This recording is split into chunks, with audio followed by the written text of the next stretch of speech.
की होशियारी सरकार ने धूल में मिला दी सब।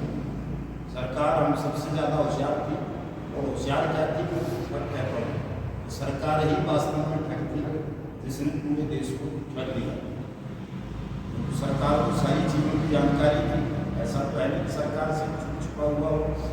कहीं एक पौवा भी कोई आदमी देखने लगे सरकार को पहले पता चल जाता है, सिपाही बैठ लेके पहुँच जाएगा, पैसे कैसे बेच लेगा, अगर हिस्सा दे मेरा मंथली दे हफ्ता दे, अभी बेचता है ना। कोई गलत काम होता है तो अगर मान लिया कि तमाम कंपनी गलत भी चल रही थी, गलत काम कर रही थी, तो सरकार को हिस्सा जा रहा था पता था टैक्स के 2 नंबर की।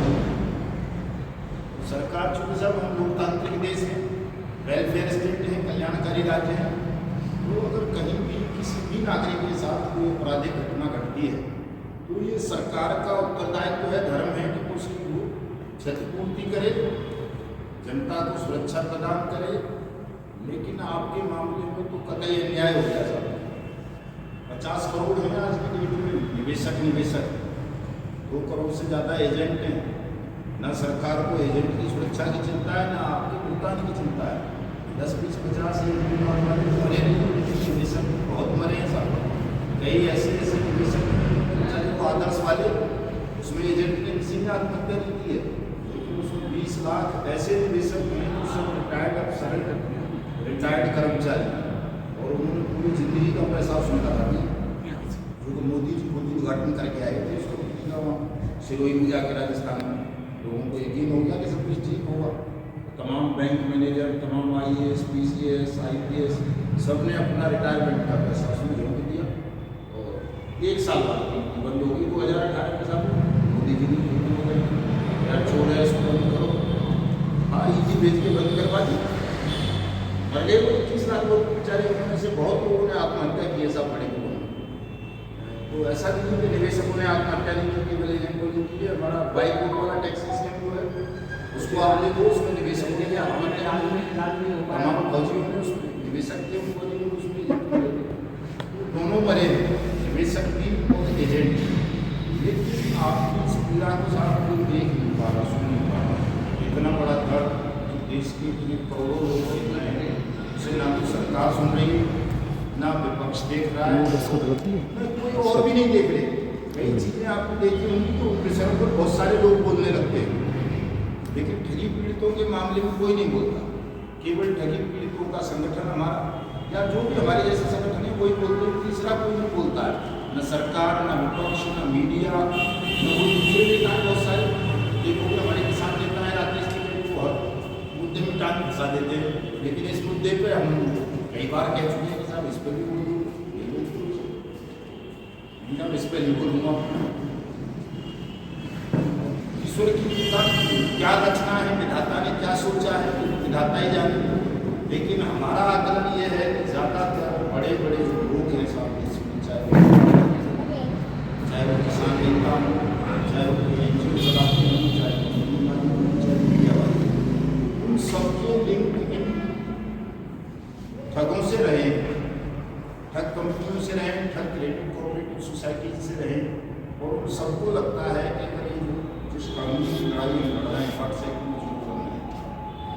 इसकी हम भी बात करने लगेंगे तो यार ये कानून लागू हो जाएगा, और जिस कानून से लागू हुआ तो पता चला सारे जेल में बैठे, कैबिनेट की बैठक जेल में, सब संसद जेल में चलेगी, विधानसभा जेल में चलेगी। जिस दिन ये कानून ठीक से लागू हो गया तो कानून बड़ा सख्त है।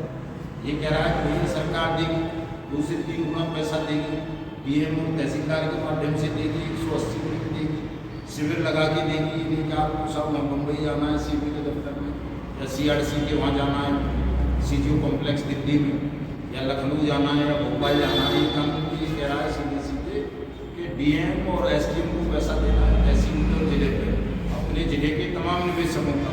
ये भी नहीं कह रहा कि किसी कंपनी विशेष की बात हो, किसी कंपनी या सोसाइटी का नाम हो, उसमें केवल ठगी पीड़ित शब्द का इस्तेमाल किया गया है। जो निवेशक है उसका पैसा सरकार है, और ऐसा भी नहीं कहा गया कि लोग गलत फहमी पैदा करते हैं कि सब 2019 के बाद के जो उनको दिया जाएगा।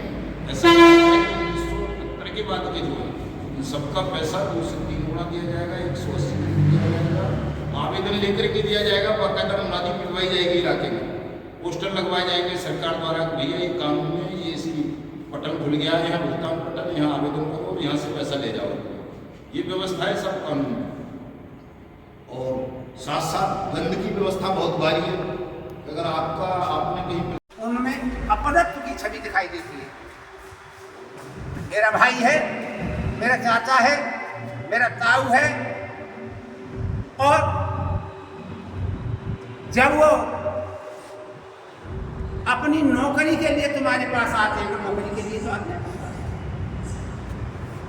जब वहां जाएंगे तभी तो वेतन मिलेगा। आपके पैर पकड़े और आप खुशहाल हो जाते हैं और आप अपने कीमती वोट को उन्हें सहज देते हैं। लेकिन मैं समझता हूँ लगभग मेरी उम्र 75 साल होने जा रही है, मैंने कभी भी किसी आपके जनप्रतिनिधि को गांव में घूमते हुए, सभा करते हुए, आपकी परेशानियों को सुनते हुए मैंने नहीं देखा। आपने देखा है? देखा है कि आपने? लेकिन उनके क्षेत्र में घूमने के बिल जरूर बढ़ जाते हैं, खाने वाने का पैसा भी बढ़ता है, और जब उनका संसदीय अध्याय चलती है तो उसका अलग से खर्च, पैसा कहाँ से आता है? हम देते हैं प्रत्यक्ष और अप्रत्यक्ष दोनों प्रकार के अनेक